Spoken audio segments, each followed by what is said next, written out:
We are live. Hello, ladies and gents. Welcome to iWords and Upwards podcast. And today, as promised, it took us a while, but we got there. A new face on the pod. Everybody, please welcome Louie. Hello. How are you, buddy? I'm good, thank you. Good. Yourself? Oh, Yes. I'm happy to be here. Awesome, awesome. Look, there is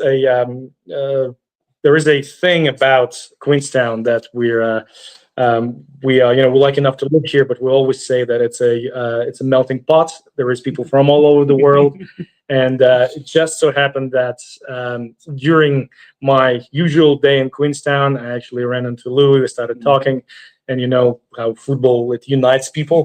One thing led to another. I heard British accent, and I just asked if Always ends up that way. yeah. Like, do you like football? Do you follow football? And actually, it turned out that Louis has quite a lot of experience, and we have a lot to talk about. This here episode, just so you guys understand, is going to be more of an intro.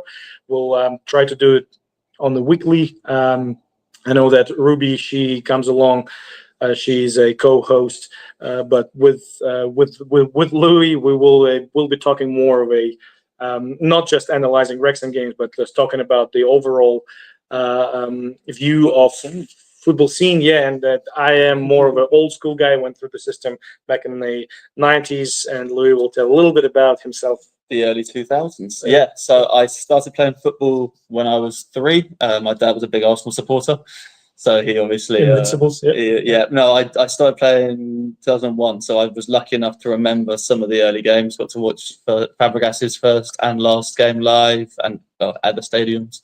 Living just outside of London meant that I was very close to a lot of games. Very close to Reading Stadium, very close to Brentford. So those were the kind of the 3 teams that I would see growing up. Played a lot of football when I was younger. Started for just a lot of grassroots teams. The local under 11s, under 10s, under 16s, whatever. Was lucky enough to kind of get a little bit of a notice when I was younger. Played for one of the team around Henley, and then moved to Wycombe Wanderers. Very early age, 8, 7, around there. Eventually played for the Reading Academy for a little while. Never got to play in the Majewski, but I did get to play in the training grounds. Went to a few different tournaments around there. Had potential talks with Southampton as well, but that was very much just talks. I was too young to understand. That was my granddad and him talking. Yeah. I was just running after a football. And then sadly moved when I was just getting kind of comfortable with kind of getting to a point where I could start to get eyes on me. I had to move for my mum's work, and football slowly drained out from playing. Still watch it all the time. As hard as it is to watch Arsenal right now, the usual capitulation towards the end. But hey, I'm still smiling because I'm in a lovely place, so I can carry on doing that. So yeah, that's me. I gave up on. I gotta say that I gave up on Premier League quite a long time ago, to be honest, and that was part of the reason why I, for example, started watching Wrexham. Yeah.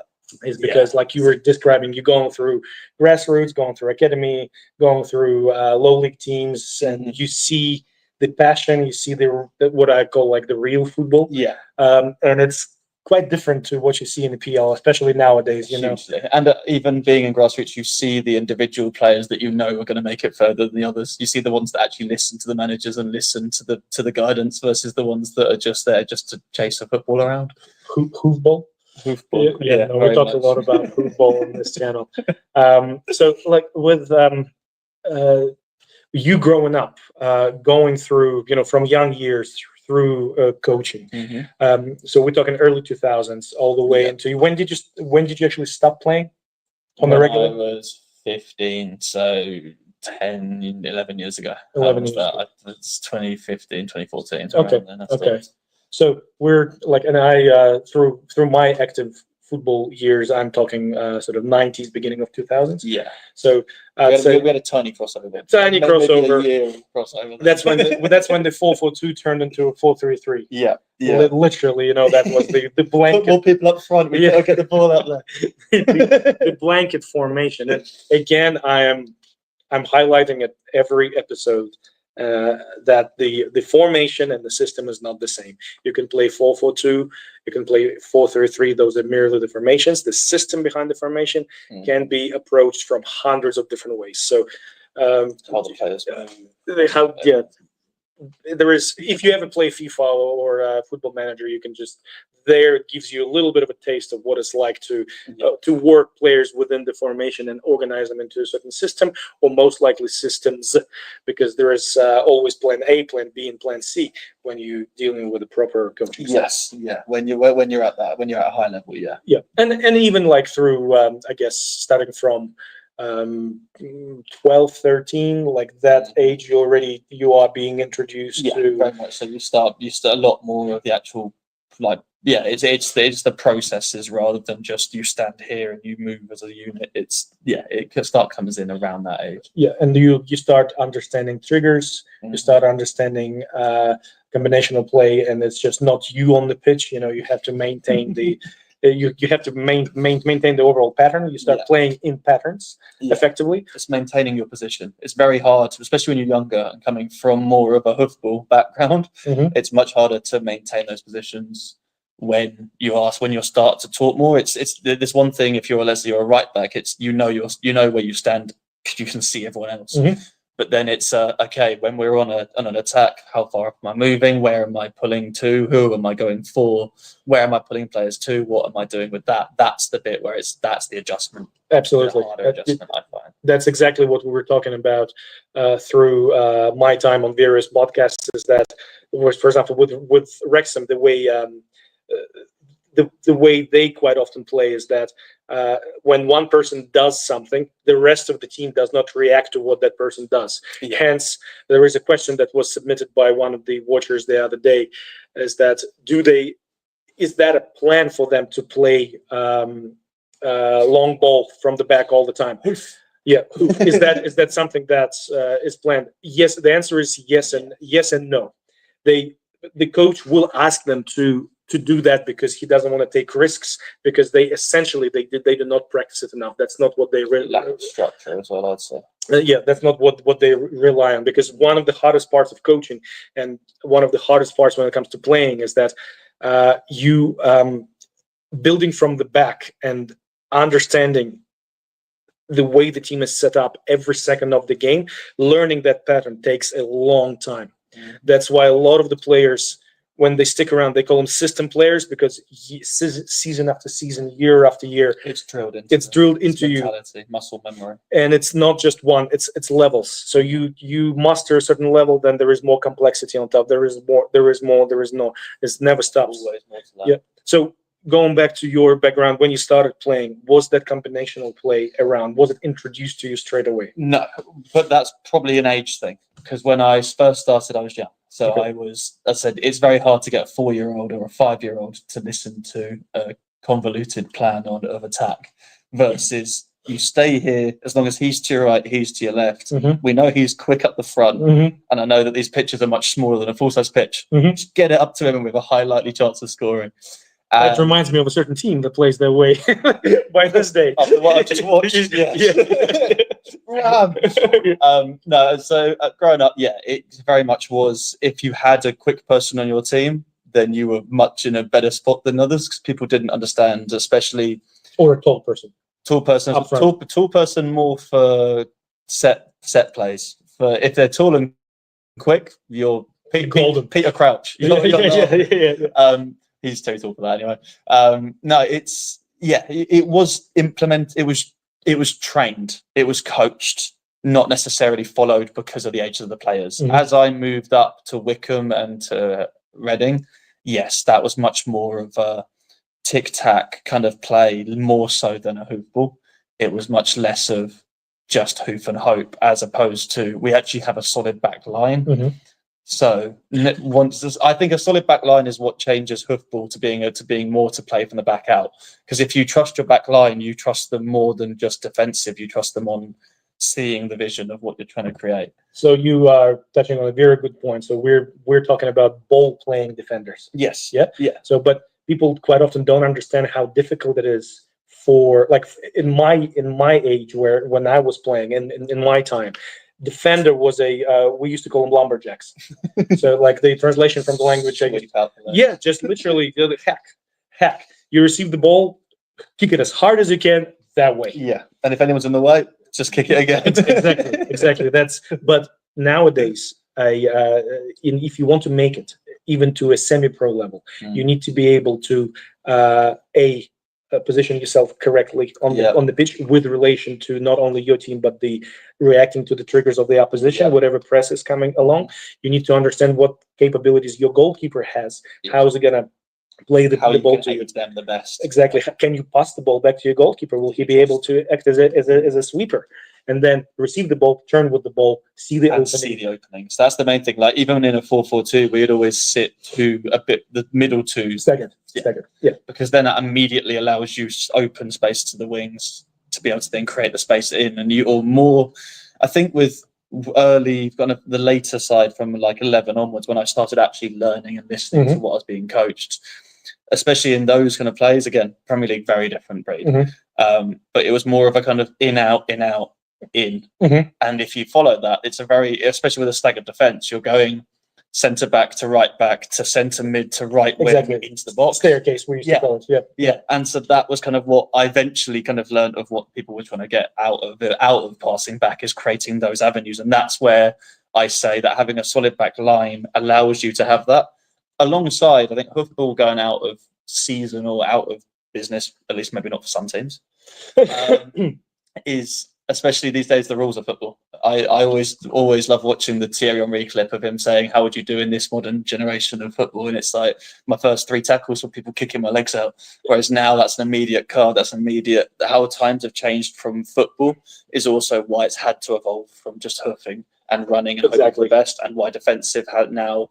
Your defensive side has to be clinical with it, rather and on your pushing, your closing, rather than just I can swing a leg out and if I hit someone, I probably won't get in trouble for it. Versus now there's risks behind it in that side as well. So many good points there you touched on, and I always talk about like he's not a Wrexham supporter, right? So I do watch Wrexham, but just not avidly. I will say that I've watched a bit of the you're like slowly pushing out. I've watched a bit of the. I watched the first season of the documentary. I've watched a few of their games, but I'm not an avid watcher. I'm not like him. I watch my team crumble every year. So at least you've had you've had more promotions than we've had cups in the last few years. Exactly.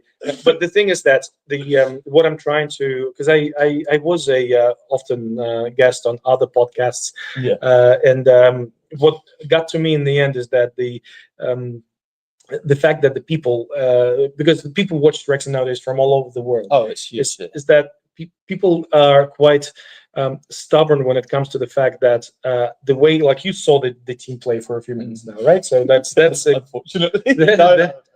That is a very typical game. So, and actually, that was one of the better games, believe it or not. Like literally, like that's I'm not even joking. People just seem to understand that. People seem to think that it happens on its own. Like the way the team plays, it just happens because that they are not trying hard enough, or they just it's all about the players on the pitch. It's 90% about the players on the pitch and 10% about the coach. And I always try to explain to people that playing in the sustainable long-term way, it's more of a byproduct of correct coaching. So winning is a byproduct of correct processes. Absolutely. It's processes are what makes football in that sense. As I said, there's one thing of 90 minutes on the pitch versus what goes into that 90 minutes prior. The research into the watching over as I said, there are people in the background watching every game of the opposing team to learn, though, to try and see what they can find out on those processes, on those formations, on those triggers. That's what creates the coach's backlog to be able to go, okay, this is what we're playing, this is the system we're doing. We're doing this because we have seen this, we've seen this, we've seen this.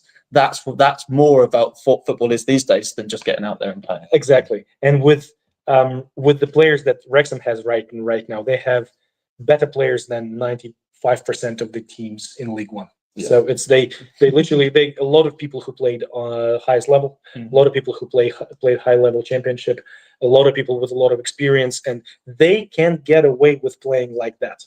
In League One, and possibly even getting promoted this year again, which I think will be the worst thing for the club, mainly because the Championship will rock them very differently, in my opinion. Tell me, in your opinion, what kind of players you need to have to be able to survive in Championship playing like that?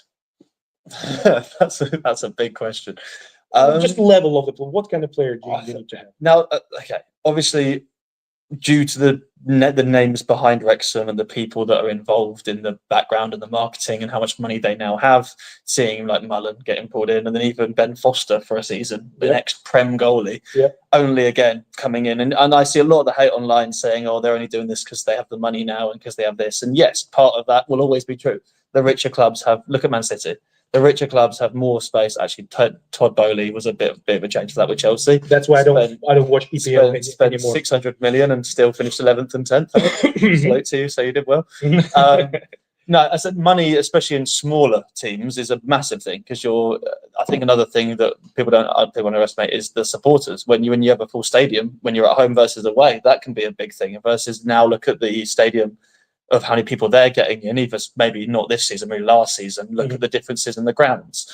The home support can do masses to a team as well. And that's obviously, again, there's all these different elements where money does pull through. And I think the level of players-wise, you need people that actually have had, as I said, it's very hard to get experienced players on teams like this because of the pay differences, because you don't have Ben Foster retired, obviously. He was a brilliant person to bring in to give those younger players experience and to give them those notices and that heads up and teaching more about, you could see, especially in documentary, on what he was, the professionalism and what he brings in his documentaries, how you see how he talks to the players, saying they're brilliant young lads. The phrasing even there, it's that you're training at a different level.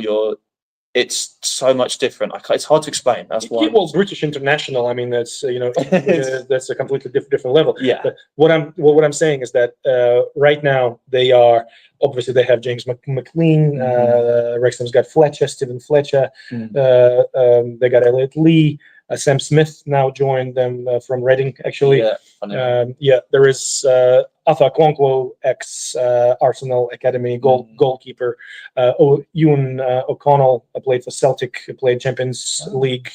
So a lot of higher tier experienced players, who can hold their own no matter the type of coaching, no matter the type of football they're playing. They will be able to take advantage of weaker opposition, effectively, unless they're very well organized and they just beat them on systems, but skill and systems alone. With hard championship, to be able to survive and play the way they purely on skill and hoofing, no. Who do they need to be able to do that? Like, if theoretically you want your team to survive, what do you need? You need mid-flight Premiership players to be able to do that, to beat everybody. I think you need a balance of it. I think you can get away with a team not 100% like that, how they are now, but yes, mid-flight, maybe towards the end of end of game overall players, mix of experience and new can be done. As long as the new players and the younger players are listening and and the experienced players are taking the notes on, taking the listening, learning from them, then I believe very good point. A mix of both can do it, but you need to have the players need to be listening to them and the experienced ones need to be teaching them. That's the perfect. That's what I'm always talking about, is that with the team like that, it's all about experienced players teaching the younger players. It's not we can definitely see that the coaching doesn't teach them much. They're doing the same thing over and over again. It's like we used to have that running joke back when I was playing, is that go do better. Like, what's the feedback you get from your coaches? Try harder. Be better, play better, and that's run quicker. I am. Exactly. Like, do something. So, like, figure out it's all. Just do something. Be better. It's honestly, but that's a very good point. So they need a high-level Premier League players with promising, quick, fast-learning younger players. That combination. It takes two to tango. You can't have a team of. Occasionally you do. I mean, Arsenal are one team I say that is one of the youngest teams I've ever seen for Arsenal right now. And again, within that, even them, a lot of them are academy players. They've been brought in, like Gabriel. He is 24, 23. He's young as one of probably the best CB in the world right now. Players like him have obviously, yes, they've been playing for Brazil, but even when he was on the team for Brazil, look at who he was playing with. And even then, as long as you're learning from your older, sometimes it's not good to have a team of much, much older players because they're at the end of their time period. They're at the end of their gameplay. Bringing Ben Foster on was brilliant because I think I watched something somewhere of him having a big conversation with one of the goalies from Wrexham, and you see the little spark in the eye of, okay, you can see he's learning from this person who's got years of Premier League experience, years of international football. Yeah, it's all about the wanting to learn, the attitude to take it as constructive, not as criticism, and the older players learn, and the experienced players, I won't say older, the experienced players shelling out valuable wisdom on the team. And that is what can grow a young team of inexperienced players into someone who can actually go out there and not get nervous on the ball, or not get nervous when this person is in front even of if they're playing dinosaur tactically castrated football. That's, after watching that last game, that was quite a hard watch. I think even in those situations, if you have the right experience, you're still going to be able to, on a better footing than if you are right now. Right. I think still something has to change, because hoofing and running does no longer, it can work, not in Championship football, because in Championship football, the systems and the players and the coaching is a step up. Coming from League 2 to League 1 is in itself a big jump, but from League 1 to Championship, you're looking at a massive jump. The Championship is a lot of them are fighting. A lot of them are lower league, Premier League teams. Yeah. And so 5-6 teams out of Championship will be on the level of Premier League. And so you're already looking at 12 games or 10 games in a season that you're most likely not going to win because of pure experience. You're going to get rolled. So that means then you're targeting the lower level teams on how can we beat them. And yes, some of them, the lower level of the Championship, the ones that are League 1 teams, football will probably work against them. Yeah. But that's something that has to change dramatically. In my opinion, I don't see any team these days, especially PL. I don't see anyone doing any kind of hoofing ball. No. I don't see it. So basically, what you're saying is that if you're with a hoof ball like that, with that primitive style of play, like a lot of people say all the time, Phil Parkinson plays percentage. So he relies on stronger players, 1v1 to win the game against essentially weaker opponents, right? So in the Championship, your percentage becomes so much smaller. So much smaller. So you will be only looking to win against maybe like 30% of the teams. Yeah. If you're lucky. Yeah. With that style of football. Without adapting anything, yeah. Phil Parkinson has a very, let's say, average record of performance in the Championship. So adapting, changing is not going to happen. That's what he does. And unfortunately, if the team gets promoted, he's not going anywhere. He's going to stay. Yeah. It's from your experience, how long does it take for a team to learn some kind of a system that's a bit more sophisticated than what we just saw? I mean, okay, I can't use any Championship football as an example just because I don't really watch it, if I'm honest. But what I can use as an example is Arteta's what he's brought to Arsenal. Look back 4 or 5 years ago, maybe 4 years ago, I think. We were down and out 2 seasons in a row, where everyone was saying Arteta out. No one, what he was trying to bring to the Arsenal squad and who he was trying to put in place and create the system he now has. Again, it always trust processes if you can see improvement. Yes, you can see improvement with Wrexham, but that's, again, money value. Nothing has changed with Arsenal monetarily. No players have been bought, really. We haven't, other than Declan Rice, who's been amazing. But we haven't, a lot of our team have been either less than 10, 20 mil, which in the PL is quite good, or the academy brought up. Look at Lewis Skelly and what's his name? Lewis. No, not Lewis Skelly. The other one. Anyway, Ethan. Bringing in younger talent that's still been brought up in the Arsenal academy. It's taken 4 years for this current Arsenal team to be able to get to where they are today, which is, yes, they've had 3 seconds in a row or 2 seconds in a row by this point. But again, even with an established team, an established, experienced manager or player, highest class of players in the world, it's still taken 3-4 years to get to a point where Arsenal supporters are no longer saying Arteta out. They can see the vision. So the key word there is, I'm just going to dissect a little bit about what you said, is that you can, and I always say that you can accept losses, you can accept average results if you see future proofness of the system that is being implemented. Absolutely, yeah. And that's the way it needs to go. What we have here right now is, and I'm starting to I'm explaining it to people all over and over again. If you're playing this kind of football day in and day out, all the time. Doesn't matter what team you're playing against, doesn't matter who is playing, because honestly, at this stage with Wrexham, it doesn't matter who's playing. They're playing the same. Yeah. If you are happy and you're accepting the wins playing like that, you don't have the right to complain about the losses, because the quality of the game, the essence of the game doesn't change. What does change is the element of luck and a little bit of a situational awareness of a better player who puts the ball in the net out of nothing. Yeah. So pinball, like literally, I was looking at, because my task was to look at the game against Wickham from minute 81 to minute 90 plus extra time and analyze it a little bit. There is nothing to analyze, mainly because the ball was. Wayne, how are you? From Australia, ex-professional rugby player. Oh, shit. Yeah. Okay. So what I'm trying to say is that I watched the game from 91 till 95, whatever the extra time was. I cannot analyze it because the ball was 95% of the time in the air. You cannot analyze the game when you're playing pinball. That kind of game can be played by boys at the schoolyard. And that will be the same level of analysis. It was horrible. The bottom line is that there is nothing to analyze. No. You cannot, and the problem is that you can't improve pinball when you have no element. We call it the anchor. In coaching world, it's called the anchor. You need to start by anchoring something. You put an anchor down. Around that, you can start building your platform. There was no anchor. Literally, you have Arthur with the ball who's about to take a goal kick. There was 3 players on Wrexham's part of the field, and they were in the central circle. There is like, guess what he's going to do? I wonder what he's going to do. And there it goes. And that was even before they scored.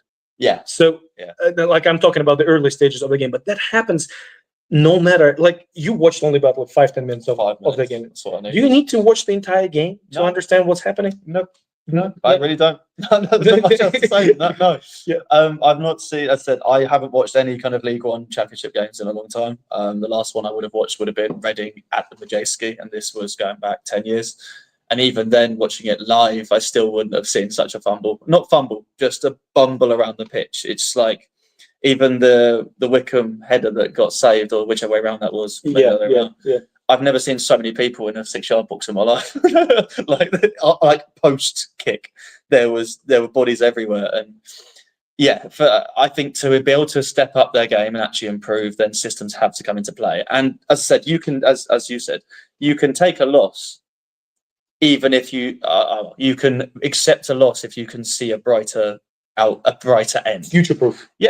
As I said, there were many times when I used to play that we would lose a game 6-0, but that's because we're implementing something new and we stuck to it. Even though we weren't good at it, we stuck to it regardless of what was changing. But now the manager knows, okay, this didn't go to plan, but we've tried something new. Now we know, all right, if we bring him here, we do this. If when he moves, you move. Having those failures is what allows you to then future-proof and actually create that solidity. So you see now they're chasing it back to back. I know 3 promotions in the run has been incredible for anyone watching. But I'm impressed. I'm very impressed. Absolutely incredible. But my point of view, my argument is that if you get promoted this year with the same coach in power, I think not back down. I reckon like it'd be a harsh reality. You need to buy out a bottom half. You need an Premier League team and bring them all in, or you need to get a top championship level team and bring them in to play that kind of football. Because Parkinson was in charge from national team, National League, League 2, League 1. Yeah. Over 3 years with those kind of players that he had. He's done well, but again, that's also he's only brought in a few names. He's done well, but there is no base. No. The team is playing. If you now step into championship football, it'll be a massive shock. Okay, for example, you're a new coach. I'm a new coach who's stepping in now. Even if by some miracle they decide to give Phil Parkinson his flowers and send him away, give him a statue in town, because man, you have to give him credit. Like three promotions, right? True. So slow, for the style of football you play, actually that is true. If we need to play that kind of football, if you want to play that kind of football in the championship, you need rocket engines. Literally, because those guys, there will be 1 or 2 teams who's going to be playing hoofball. Absolutely. Of course, there will be, because that's it. The championship is split. There's 10% that are ex-Premier that are fighting for the Premier League. So, there's 10% that are 20% that are fighting for either ex-Premier League spots or that have the potential to stay in the Premier League. You've got the middle lot, which are just the bog standard that kind of continue their way of football. I'm sure there's some teams in the Championship that have been there since the beginning of time. Mm-hmm. And then you have the bottom set, which are the ones that are fighting to stay in the Championship. Realistically, with this current attitude of football, you're only fighting in that bottom half. In the bottom third. I don't see any potential of being even in the middle, even in the bog standard area with that style of play. I don't see it. Absolutely, and I've been talking about it over and over again. When you have systems going for you, which are worked over years and years, you have what's called an X factor. So all of a sudden, your number of players that are playing Your on playbook.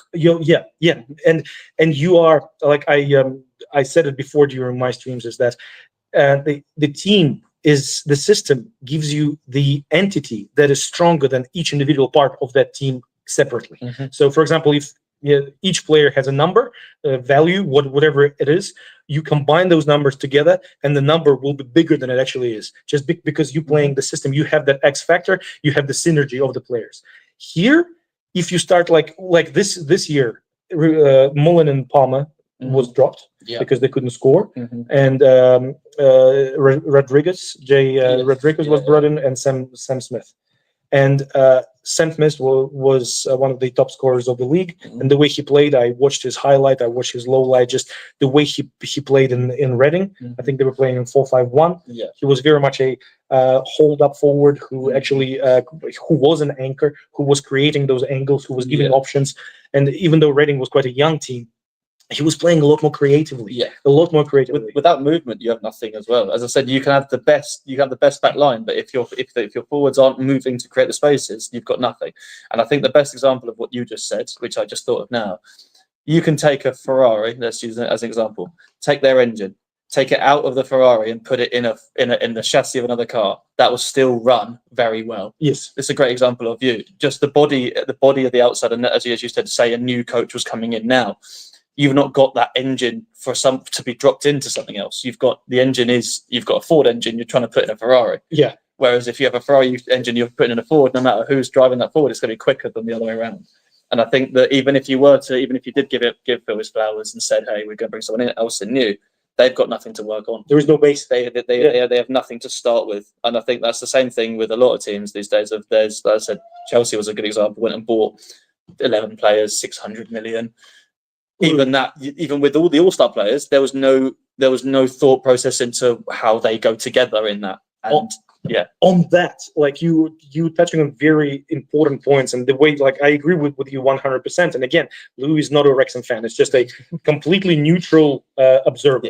The guy went through the youth system and saw a lot of football in the UK. So you're with that, a lot of people, the popular opinion right now is that let's just get promoted. We'll deal with everything during the interseason and the next season.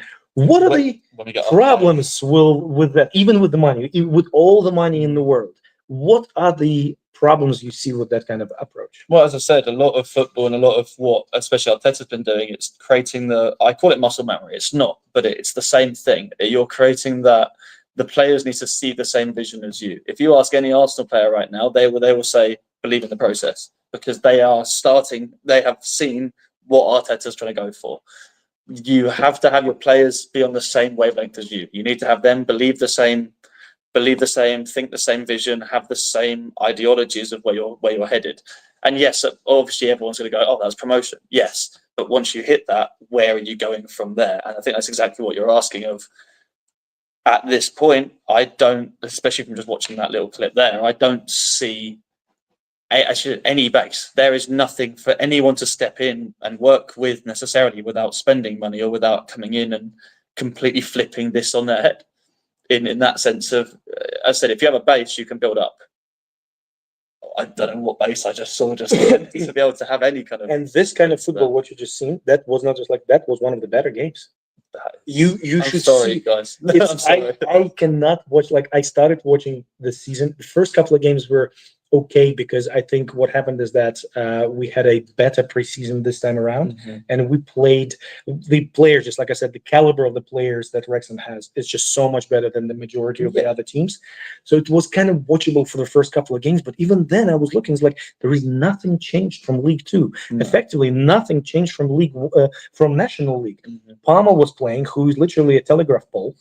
Can't run, can't shoot, can't dribble, can't even hold the ball up. So all he was trying to do is to knock the ball down to Marriott. Sounds like he just has the if it ain't broke, don't fix it mentality. That's the worst thing you can do. No, I know, but I'm saying that's what I know, but that's what it sounds like. Sounds like you're dealing with, which in that case, even with a complete flip of the script, you're looking at an entirely new script, not rewriting a current one. Excellent point. Which is, I said, he's not built a base. It's not even with even if you're going for 3 consecutive promotions. If you're saying, I said I can't speak on this, but if you're saying you've not seen any change, that's the exact polar opposite of what I said about Arteta. We went from finished 11th or something, and then finished 7th, and then now second, and we're in the Champions League. Even though we dropped massively, we were still seeing improvement, which is why even with the negative, we were still held out that belief.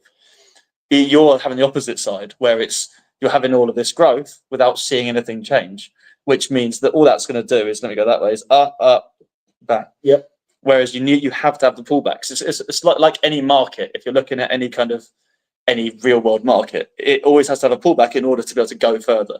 If you're constantly on the up, something will eventually break and then it collapses. Exactly. And that's why I think we're seeing what I've just witnessed going into the Championship. I don't see the longevity of that. I think that'll be an immediate bang. It'll go, oh shit. And then everyone panics. Bringing a lot of expensive players in will help to a certain extent, but experienced players, not even expensive. Experienced players is what changes this. I think. Yeah, well, I mean, they still have to be of a level of a Premier League player. Like you can't play like with football like that. You will not be able to play successfully or survive successfully with average Championship players. No. You need superior Championship players or decent Premier League players. All of them, not like 6 or 7 of the starting lineup. All of them. Yeah. Considering your team's bringing your team with only 2 years of experience out of League Two football, you're going to need that experience and that. As I said, it's also the ability to listen, and a manager that has experience on every team. It's in that sense, League Two players play at a certain league. That's hard to explain. They play at a certain level where, grassroots Hofball will work because that's all they've been brought up doing.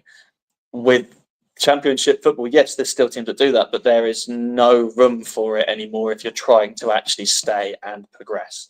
That's where you need to have the players that have experience with the passing, with the processes, with that mentality. Because bringing in this new tic-tacker, this new play from the back and build out, if you've only been doing it if you've not been doing it, if you've been doing it for a year, that's not enough experience to now go up against these teams. Absolutely. Look, I mean, I don't like even calling it tiki-taka because it's not essentially tiki-taka. No, it's not. I just mean more passing than lofty. That's what I mean when I say tic-tac. Let's just clear that up. Well, look, Wrexham essentially, they give up.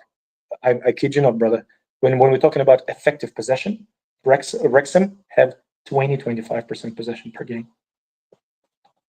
Like, I shit you not, that's the numbers we're talking about. So, like I told you, there were episodes when, to my eye, I'm not the genius. I'm not the football genius. No. I'm a very average football person when it comes to overall scale of things. They were literally giving the ball away in the midfield because they felt more comfortable forcing a turnover and getting it back in the midfield and starting from there because they are so not prepared to even try and build from the back. I shit you not, when I saw that, I was like, no, I did not just witness this. Take it. Why? Exactly. They gave the ball away numerous of times. It's like a one-on-one. You pass it to them first, and then you go and take it back. Yes, because that's how they've been trained. They pass it to each other, and then approach it. That's why. There we go. But I could not believe my eyes. I could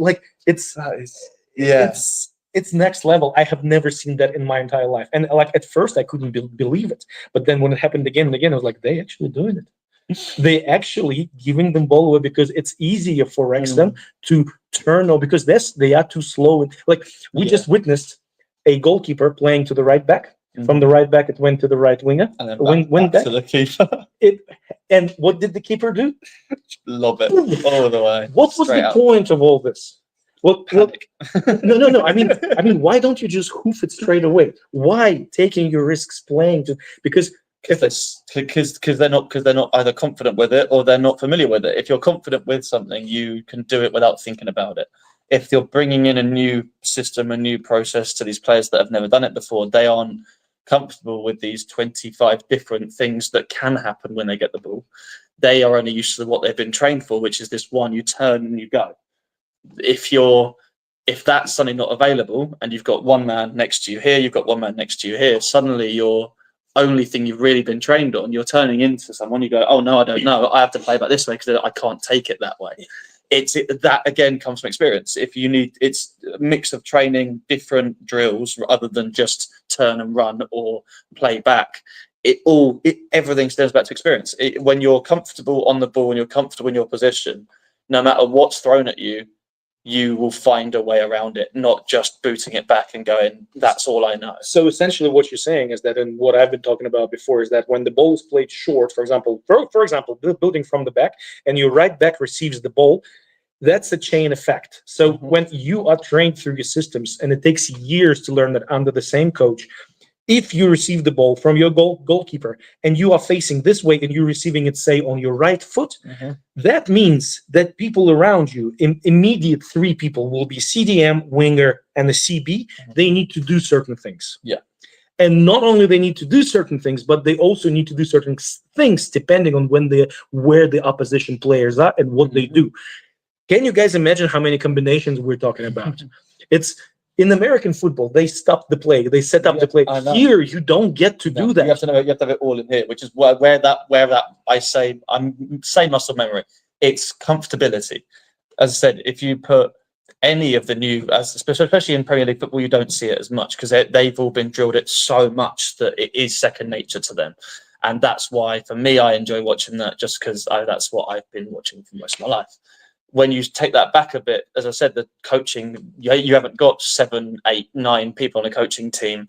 You've got one coach, or you've got 3. You've got your set formats. You've got your main coach, and you've got your player coach, for instance. Arsenal, or let's say any Premier League team, will have 10 coaches. They'll have coaches for formations. They'll have coaches for systems, for processes, for set pieces, for free kicks. You've got, the training is so different. The classroom as well. Yeah, and exactly what you said. When let's say the right back receives the ball, immediately, okay, you know that your centre back should pull back to give you an option there. You should have your either holding mid or your centre mid can pull back to give you an option through or a line through. If you've got someone right next to you, you're body marked, you can't open up to your right wing. You have to play out to one of these 3. It's those 3 players knowing that, and adjusting to where you are, adjusting it in their mind to be able to go, okay, if I'm here and they're there, I can create a space here, and then they can pass it through here and have this person run there. All of that happens, and that's just level 1. Level 2 is your midfield line and all the way to the striker. So the entire team works like a breathing ball. Yeah. Because if something happens 100 yards that way, I, as a striker, I need to move. I need to, and we don't see, people are static. So when people ask, is that a plan? They play football like that? Yes and no. Yes, because they are not training enough to actually execute a proper build-up from the back. Yeah. B, it all depends on the opposition. If the opposition gives them that space and time, they can execute certain things and move forward. Absolutely, yeah. So what it means is that they don't dictate the game. Hence the reliance on element of luck. Yeah, no, that goal that they scored, that was pure luck. That was... Can you? And I'm keep on hammering it home, guys. If you are successful, if you're a team that plays well, your goals or your approaches or your scoring chances should be replicable. Yeah, you should be able to replicate it certain amount of times per game. Not a header and a right foot. Not the ding ding ding ding ding ding ding. Oh yes. Celebrating a win like that is just, I mean, as I said, you got to celebrate your wins, but in the changing room, they should have been negative straight away on, okay, we won this one, but we shouldn't. Don't get me wrong. Win is a win. And every now and then, this is okay. Every now and then, we've had some games that every now and then it's okay. But it's okay to go out and play football. Every now and then, when it suits the situation, absolutely. But it just doesn't suit the situation 99% of the time. That's the main thing. That's what I'm trying. The other 99%, you've got to have those players that are, and that's where experience comes in. That's where you've got As I said, for instance, Ben Foster was a brilliant person to bring on because he's had years of experience in Premier League, years of international football, and again, not even for a older player to give experience on this. As I said, it's more the processes side of it. What you talk about a lot is he's had years of experience with the processes. He can step in at any point and go and show the other keepers. Excuse me, just one thing. You know what he said one of the first interviews when he false cap that podcast. The co-host asked him like, "What kind of style do you guys play from the back?" And you know what Foster said straight away? Nah, Parkinson told us to play what we see. And when he said that, and as like that explained everything. Like last time I heard that phrase when I was about 14 years old. Not far off. Yeah, actually, like, and I just remember like what? Play what you see. Play what you see. But there you go. That straight away again. Then Ben, I said, especially for the keepers, for instance. But this is what I say when you bring in an older player into any team. It's their visibility. What they see is, as I said, yes, play what you see. But if you put a goalie that's been there for a year versus a goalie that's been there for 20 years, you're going to see a very different thing of what they see. They will see stuff that other players won't see. Right, what's that? Game I played, you need players in motion, providing options. Yeah, nothing. The game I just watched, there was no movement. As I said, even when it hits the CDM, when it hits even the central mid, there's no movement on the wings. There was one pass out, I think, just before that goal in the other game, where he could have played out to the wing. Instead, he cut back in, got hoofed into the middle. Whereas if the winger had made a run and cut not only up but through, that would have been an immediate through ball with he wasn't man marked. Instead of that, because there was no movement on the wing, he was forced to play back to centre mid, or in that case, I think it was the left back, but even same difference. Because we don't play in between the lines. No, there's people don't utilize angles, and just like you said, one player moves, nobody else. Everyone has to shift. It's not just a place, and I think there's a big thing, especially in Arsenal as well. I keep on using them as an example because that's who I watch. You'll see one defender come up for like Calafiori. You'll see come up for a header. What happens? Oh, we drop back, so there's still 4 in the back line. Yeah, but now it's just a different back line. Not 12 people in the 6-yard box. Timbers maybe moved across, or someone's dropped back a bit. Like Saka used to drop back into left mid, or I think Skelly is dropped back into left back. It's like you're drawing. Imagine you tie every player. I think one team I've seen it at training. It might have been. I think it was best shown recently in the Ted Lasso thing. Yeah. Tie string to each other. Because as you move, you all move together. We have done that in practice. Yeah, like I was. And I said, I know Ted Lasso is not the best example, but that's very accurate. So it's actually shown. That is the best way to show. Oh, there we go. It's the best way to show how a team works. It's like I said, like a beehive. You've all got your own positions, but you all work around. Breathing bolt. Yeah, breathing bolt. Yeah. Yeah, and I said, if you when one person drops out, you have to have the other person swing back in, just to create that. Nothing's changed, but everything has. You've now brought your strongest player on a corner forwards for the corner, but you've still got a back 4.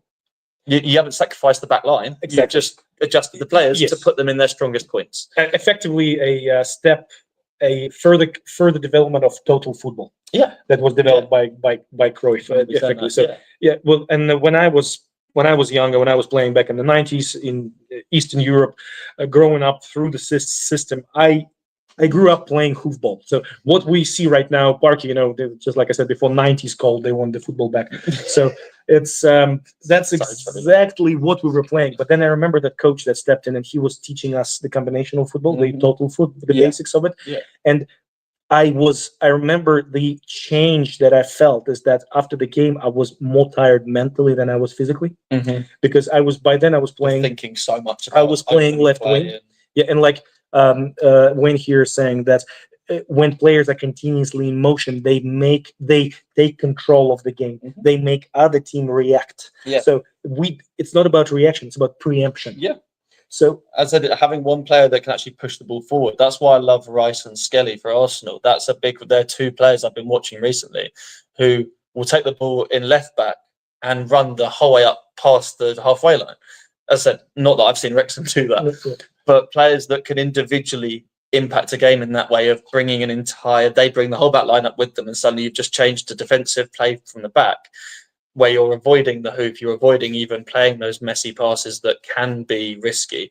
You're taking it up yourself, and even when you're taking it up yourself, the back line is still dropping in behind him to then clear that space again. No matter what happens, you're always moving to create the angles, to create the space, to create that, well, to create the system, to keep the system fluid. Because at the same time, a lot of people say, well, when you play too of a systematic football, you become a function, you become a robot.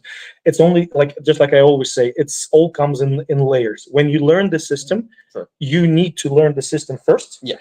Then when you get really good at the system, you start improvising within the system. Yeah, yeah. And that's the top level. That's where the hundreds of examples come in. I think, and that's also down to good coaching. When you have your coaching team that do the proper due diligence on a team, they know what they're up against. So you have a playbook of 10 different, more than 10, but 10 different scenarios, or as you said, situations where A, B, C, D. Yeah, where okay, if this person, I think one example was against Man City, since what's his name has been out for every game he's played against Arsenal, we've won every game because that was their anchor. And when they played against us, he was their anchor, and we've spotted that. Not only spotted that, we've come up with systems that work around it and work against it. It's like when you get a wonder player come in like Haaland. Another great example of what systems are we putting in place? How are we utilizing the best centre-back pairing we have in the fucking world right now to deal with it? Yeah. Okay, we man mark, and there's always a way to work around things, and that's more than one option. Yeah, and that not a one-trick pony. Adapting to a situation makes you a champion. Yeah, I think is the best adaptability. thing. Adaptability is the key. Absolutely. Key skill out of any of it. You can be a good listener, you can be fit as anything, you can be good on the ball, but if you're not willing to adapt your team and adapt your style of play to fight against another team, then you will never win. With Wrexham, instead of adapting, is let's do the same but more. And Parkinson kick it harder, says it all the time: be more powerful, be stronger, be faster. And that's exactly what we do. And adapt and overcome. Before we exactly, and I learned that in the army quite well. That's with Wayne's comment. So before we wrap it up for today, because we can carry on for hours, honestly, we were play what we see team based on a simple style, but you need champions for that. Yes, we had them. Wrexham now don't. Hard to find champions to play third division. Absolutely. Not only what we're talking about in the beginning of this podcast, going to championship in order to play like that. And I'm just talking about play and survive in the league. You need PL players. Mm-hmm. You need EPL players, not the worst ones too, to be able to do that. How? I don't know. We're very interesting to see the future for Wrexham, if I'm honest, because this is, as I said, I look every now and then. I'm always checking the leaderboards. I always check all leaderboards all the way down to League Two, just because I find it interesting. Having played for Wickham and on and off for Reading and other little teams like that, I always enjoy looking at where they are. I really think that without without any adaptation, there is no room in the Championship for Wrexham in the nicest way possible. I said I'm very unbiased here. I have no supporter for or against them. I like them, but I just haven't put enough time into watching them. And you don't. For now, just don't. Because I'm crying blood when I watch that. Yeah, but you haven't watched Arsenal finish second 3 years in a row, mate. All right. the biggest butlers of the history. I'm done now.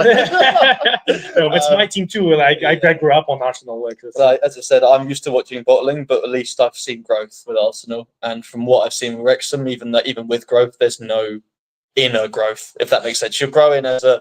You're replacing weaker players with stronger players. You're growing as a brand, but you're not growing your players. You're just swapping. You're swapping out.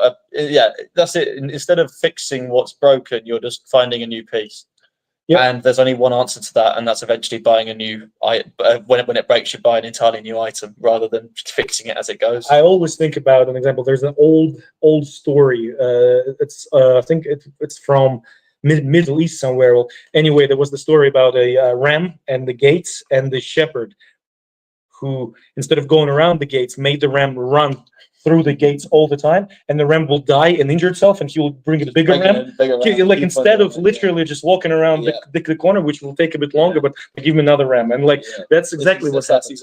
That's exactly how it is. With that, it's if you're not making those adjustments and putting these new systems in place, then you're only going to keep on running headfirst into a wall.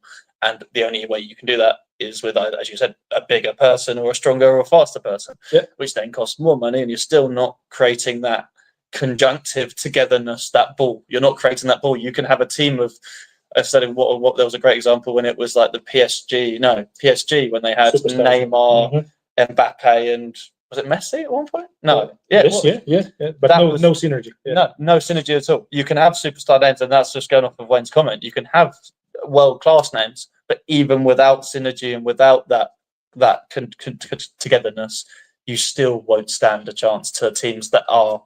Togetherness is one of the favorite buzzwords of Parkinson. He always talks about togetherness. But they're stood so far apart. No, I think they left in the box. I think he relates more to the thing is that everything around Wrexham. Oh shit! Okay, everything around Wrexham is more of it's almost like a cult scenario. So people are not allowed to speak anything that is not positive. Yeah, so so that's like togetherness. It means that everybody shut up. Yeah, and shut up and let me work. Yeah, it's all good. Up, so everything's working. Don't jinx it. That's basically what it is. Just don't jinx it. It's working. Let's just see how long it works for until it doesn't. Before we wrap it up, I think we have to understand and have to remember that my coach used to say that back in the day. In the end of the day, football always wins. So what it means is that the positive football always wins. So not anti-football. Football always wins. What we are looking at right now is a race to the goal without any sustainability and without a fast player. without a fast player. Don't get me wrong. I really, really want Wrexham to succeed, and I want them to get it. So do I. I'm loving their story. But yeah, change needs to happen. Yeah, and it's always better to have an exceptional coach or a great coach and average coachable players than the other way around. Oh, absolutely. Yeah. No, 100%. And I think Arteta's just slowly, at least for us, he was a player who then became a coach, and you can see, however, the last 4 years he's got better and better and better at coaching. He had an vision in his head, but he wasn't a good enough coach to be able to get it out of the players.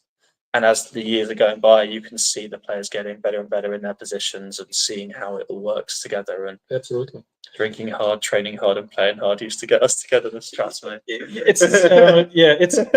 It's comradeship, I guess. There's a party afterwards. Yeah. All right, Louie, thank you very much. Thank you. We spoke about a lot, and we can talk forever. But you'll see me again. Yes, we're going to carry on, and I will need to hear more from you, from your background, and some of the interesting things that you can tell. But this is like a crash course into what we have seen, and I made him sit through 5 or 10 minutes of this torture. Painful. And I didn't even say that, like I didn't prepare him or anything. I tried to prepare this, and he went no. Go in with no preparation. Go raw. So. Okay, ladies and gents, thank you very much. We'll see you next week. There we are. And